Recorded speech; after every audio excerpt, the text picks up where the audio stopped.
Everyone, excellence academy की तरफ से मैं आपका स्वागत करती हूँ सिंधु घाटी सभ्यता के इस दूसरे भाग में। इसके पहले पार्ट में हमने सिंधु घाटी के बारे में बेसिक जानकारी ली थी और आज की इस वीडियो में हम विस्तार से इसके बारे में और जानेंगे। तो वीडियो शुरू करने से पहले दोस्तों आप सबसे रिक्वेस्ट है कि वीडियो पूरा देखें और पसंद आए तो लाइक, शेयर और सब्सक्राइब करना ना भूलें।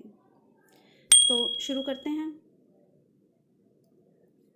तो आज हमें पढ़ना है सिंधु घाटी की सामाजिक संरचना कैसी थी। सामाजिक संरचना में हमने इसको 4 भागों में विभक्त किया है। इसकी सामाजिक स्थिति, आर्थिक स्थिति, धार्मिक स्थिति और कला और शिल्प। तो सामाजिक स्थिति कैसी थी? मातृ देवी की पूजा और मोहरों पर अंकित चित्रों से पता चलता है कि सैंधव समाज मातृ प्रधान था। समाज अनेक भागों में विभाजित था, जैसे पुरोहित, व्यापारी, अधिकारी, शिल्पी, जुलाहे, श्रमिक आदि।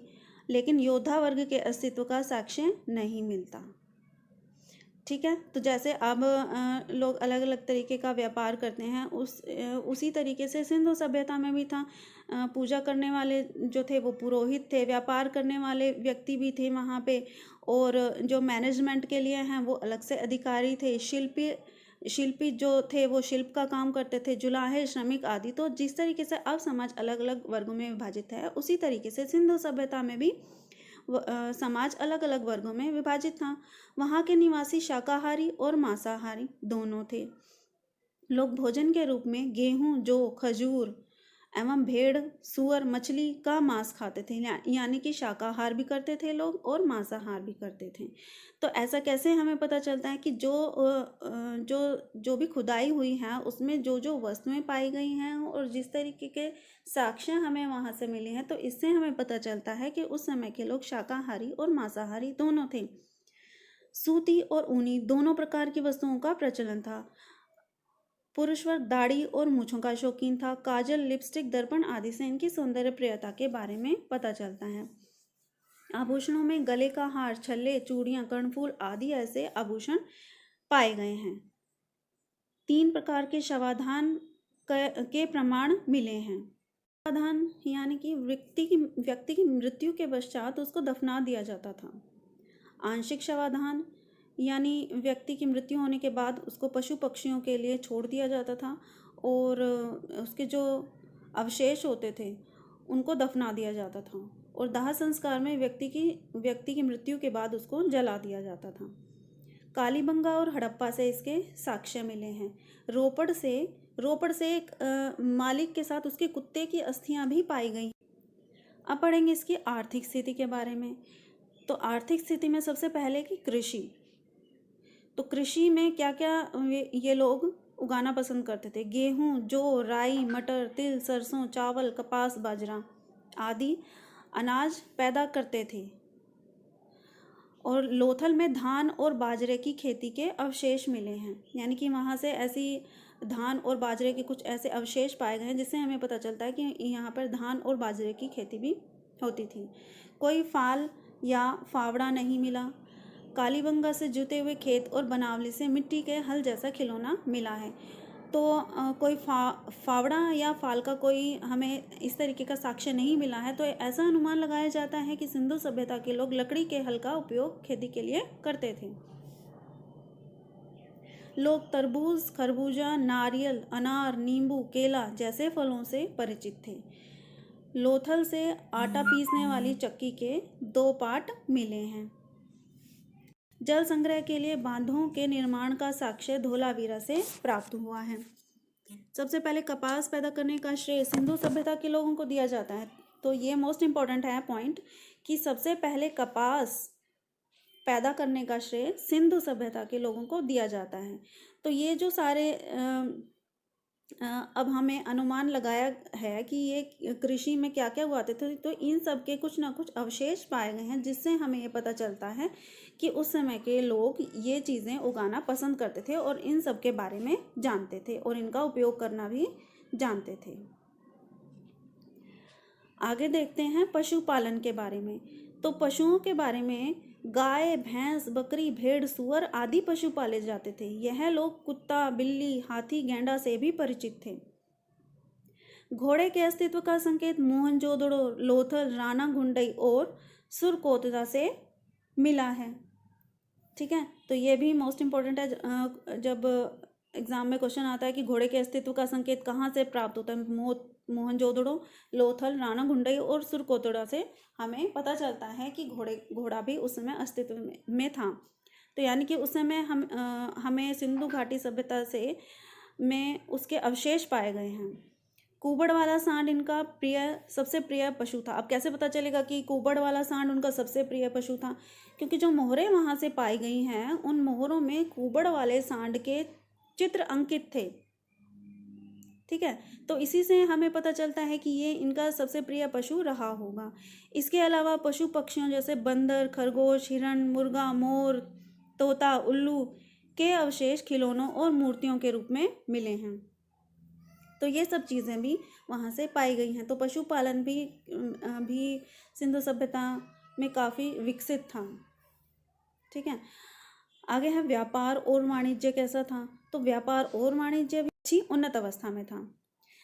जैसे कि मेसोपोटामिया से जो अभिलेख पाए गए हैं उसमें मेलुहा नामक जगह का एक जिक्र है। तो मेलुहा उस समय किसको कहा जाता था? सिंधु क्षेत्र को उस समय मेलुहा के नाम से जाना जाता था।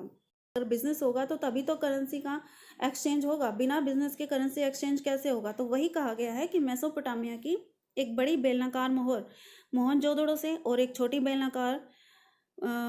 बेलनाकार मोहर लोथल से मिली है। ठीक है, तो ये मोस्ट इम्पोर्टेंट है कि कहाँ से मोहरें पाई गई हैं मेसोपोटामिया की। तो एक मोहनजोदड़ो से मिली है और दूसरी मोहर मिली है लोथल से।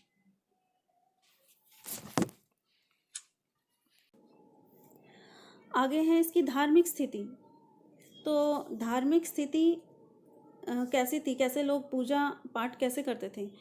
मानव, पशु और वृक्ष तीनों रूपों की उपासना की जाती थी। पशुपति शिव, मातृ देवी, नाग पूजा, वृक्ष पूजा, पशु पूजा, अग्नि पूजा, जल पूजा आदि धार्मिक जीवन के अंग थे।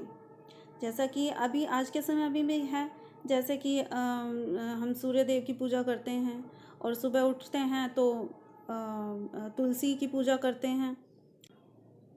आगे है कि मोहनजोदड़ो से स्वास्तिक का साक्ष्य मिला है। तो ये भी इम्पोर्टेंट है कि मोहनजोदड़ो से हमें स्वास्तिक का साक्ष्य प्राप्त हुआ है। कालीबंगा और लोथल से अग्नि वेदिका पाई गई है, यानी कि एक हवन कुंड जैसी चीज़ कालीबंगा और लोथल से मिली है, लेकिन कहीं से किसी मंदिर का अवशेष नहीं मिला। तो पूजा के बारे में तो पता चलता है कि लोग इस तरीके से पूजा करते थे, लेकिन मंदिर का अवशेष कहीं से मिला, कहीं से नहीं पाया गया है।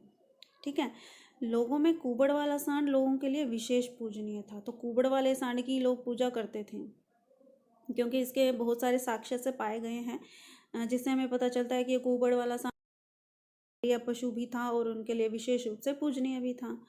बड़ी संख्या में ताबीज पाए गए हैं जिससे उनके अंधविश्वासों का पता चलता है। ठीक है, आगे हैं कला और शिल्प। तो कला और शिल्प का किस तरीके से था? तो कला और शिल्प, अब जब अलग अलग तरीके की वहाँ से वस्तुएं पाई गई हैं तो उनसे ये भी साक्ष्य इसका है कि वहाँ का जो कला और शिल्प है वो भी उन्नत अवस्था में। तो मोहरें जो मिली हैं वो भी क्या है? एक तरीके की कला है।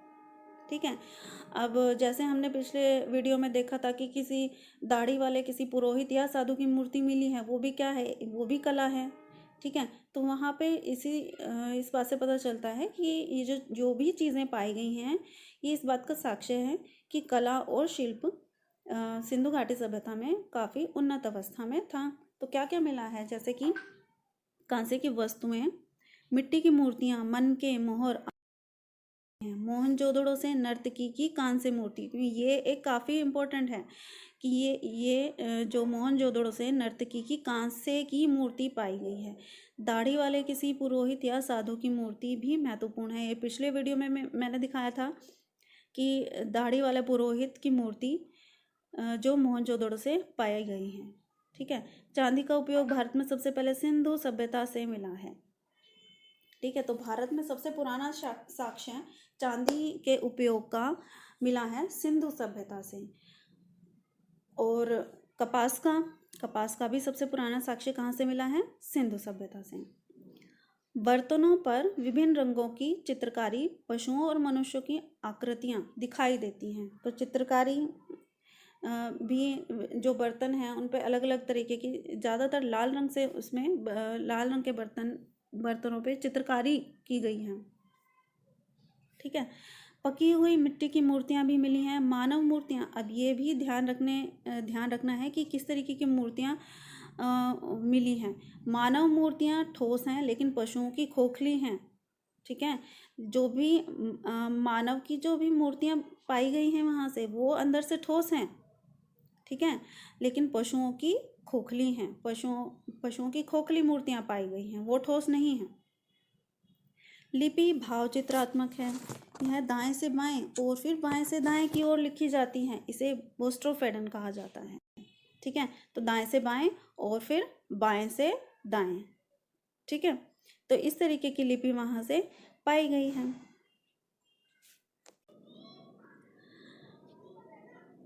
तो दोस्तों, ये था सिंधु घाटी सभ्यता का आज का हमारा टॉपिक। उम्मीद करती हूँ ये वीडियो आपको पसंद आया होगा, और अगर पसंद आया है तो वीडियो को लाइक, शेयर और सब्सक्राइब करना ना भूलें। Thank you.